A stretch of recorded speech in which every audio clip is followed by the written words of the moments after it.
اسلام آباد کے sector F84 میں ناظم الدین روڈ کے اوپر جامع مسجد رحمۃ اللہ علیہ واقع ہے۔ پاکستان بھر میں بہت سی مساجد ہیں، لیکن ہم سب کی خواہش تھی کوئی ایک ایسی مسجد ہو جس میں رسول اللہ صلی اللہ علیہ وسلم کی مسجد کی جھلکیاں نظر آتی ہوں۔ یہ مسجد قائم ہوئی اور اب تک یہاں پر 22 شعبے کم از کم کار کر رہے ہیں۔ اگر کوئی شخص بھوک کا شکار ہے تو اس مسجد کے سامنے آ جائے، یہاں پہ مسجد دسترخوان لگتا ہے۔ روزانہ ظہر کی اذان کے بعد یہ دسترخوان لگ جاتا ہے، جماعت کے بعد کھانا ہوتا ہے، روزانہ 200 سے زیادہ افراد کھانا کھاتے ہیں۔ جمعے کے دن یہ تعداد 400 تک چلی جاتی ہے۔ اگر کوئی شخص بیمار ہے اور ڈاکٹر سے چیک اپ کروانا چاہتا ہے تو یہاں پہ مسجد کلینک ہے۔ اگر اس کے پاس دوائی کے پیسے نہیں ہیں تو مسجد فارمیسی سے دوائی حاصل کر لیں۔ اگر وہ مستحق ہے فری میڈیسن بھی اس کو ملیں گی۔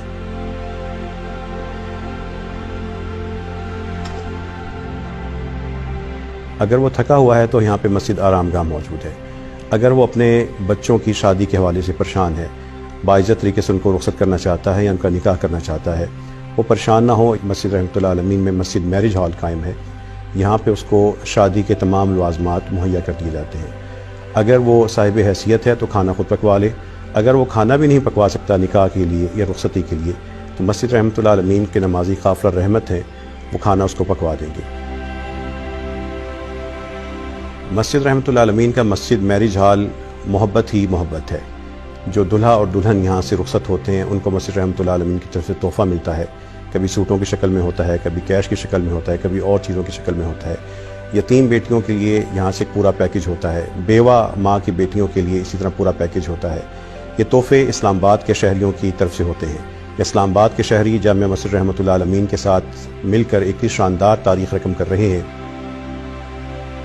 ہمارے سماجی رویے اسلام کی تعلیمات کے یا تو مطابق نہیں ہیں یا اس کے بالکل برعکس اور متضاد ہیں۔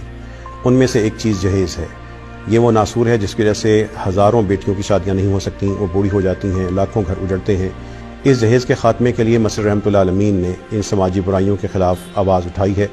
یہاں پہ ایک نوجوانوں نے حلف دیا، اسلام آباد کے لوگ جمع ہوئے، اللہ تعالیٰ کی توفیق سے پورے ملک میں یہ آواز پھیلی۔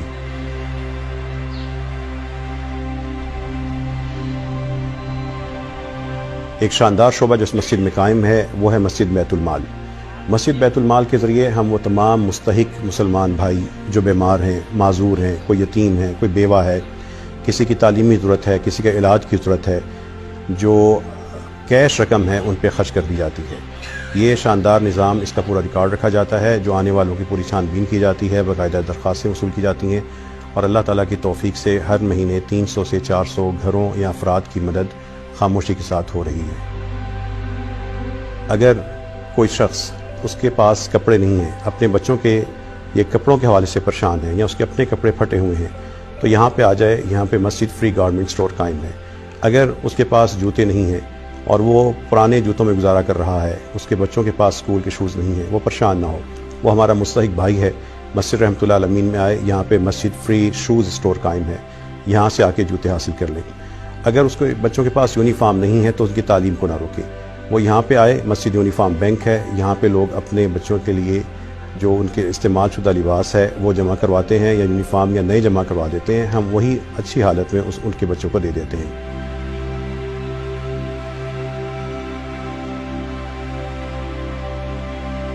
جو یہاں پہ آنے والا شعبے دیکھتا ہے تو وہ سوچتا ہے کہ یہ سارا کچھ کیسے ہو رہا ہے۔